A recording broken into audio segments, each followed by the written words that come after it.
À toutes et à tous sur Cocotte TV, aujourd'hui une nouvelle vidéo de présentation qui porte sur le tout nouveau portable gamer Asus G-Series en version 750. Nous avons reçu le modèle à 1799 €, celui-là même qui s'offre les services d'un Core i7 4700 HQ à 2,4 GHz, un quad-core plus hyper trading. On a également 8 Go de RAM, un disque dur de 750 Go en 7200 tours, un SSD de 256 Go, un lecteur graveur CD-DVD, une GeForce GTX 770M, une connectique plutôt très complète et une dalle Full HD 17,3 pouces en mat. On se donne rendez-vous tout de suite pour découvrir le bundle de ce G-Series.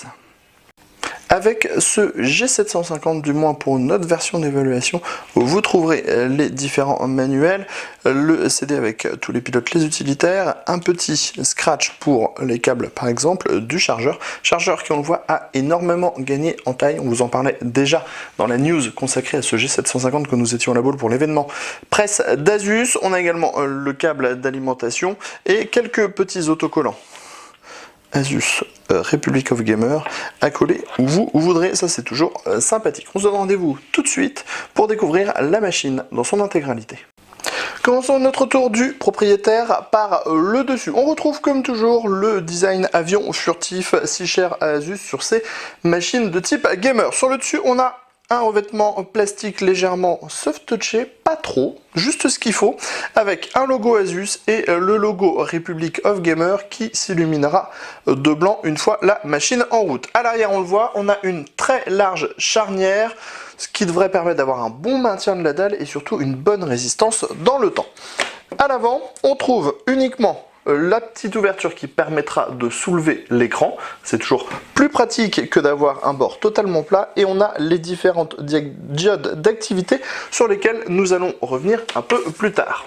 Passons sur le premier côté de ce G750 où l'on trouve le Kensington Lock, deux ports USB 3.0, le lecteur graveur de DVD et enfin on trouve le lecteur de cartes.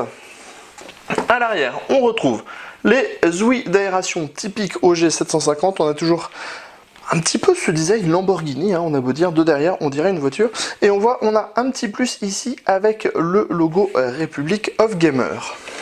On passe maintenant de l'autre côté pour découvrir le reste de la connectique présente sur ce G750 où l'on a les entrées-sorties audio, de nouveau deux USB 3.0, un Thunderbolt en option, un HDMI, l'Ethernet 1000, le VGA, le DC-in. Tout de suite, on passe sous l'ordinateur.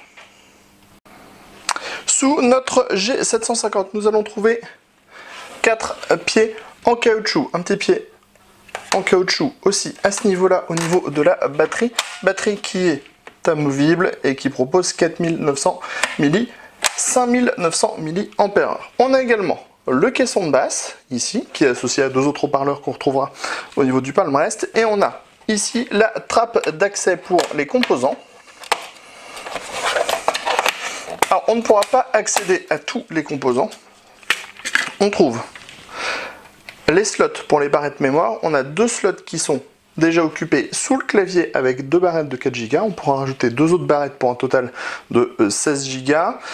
On pourra également accéder aux deux unités de stockage, ici le disque dur de 750 Go et ici le SSD de 256 Go. Tout de suite on se donne rendez-vous au-dessus de la machine pour découvrir l'écran et le clavier. Une fois qu'on a ouvert l'écran, on découvre une dalle 17,3 pouces Full HD mat, ce qui devrait plaire à une grande majorité de gamers. On trouve également la webcam HD avec double micro. Un peu plus bas, on retrouve un petit logo Asus et un nouveau palmarès qui est d'une seule pièce, c'est-à-dire que c'est une pièce d'aluminium complète qui intègre le clavier qui est de type chiclette. Le clavier dispose d'un rétro-éclairage blanc. Au niveau du palmarès, on le voit, on a une très grande taille, une bonne glisse, de bons clics, pas des clics qui cliquent, mais des clics qui s'enfoncent un petit peu mollement, c'est très agréable à l'usage. On a ici bien sûr le Power On et ici le logo Asus Republic of Gamer. Au niveau des activités qui sont devant, on a la mise sous tension, la charge, l'activité HDD, le Wi-Fi et enfin le Caps Lock. Nous allons maintenant terminer avec cette présentation avec un démarrage. Vous allez voir, ce dernier est très rapide. Merci le SSD. Windows 8 aussi contribue vraiment à avoir des boots très rapides. Vous voyez, on est déjà sous Windows. On n'a plus qu'à rentrer notre petit mot de passe. Et nous voilà sous le bureau de Windows 8. Le démarrage est donc extrêmement rapide. On vous donne rendez-vous très prochainement sur cocoteland.com pour le test complet de cette machine. Et on vous dit à très bientôt sur Cocotte TV.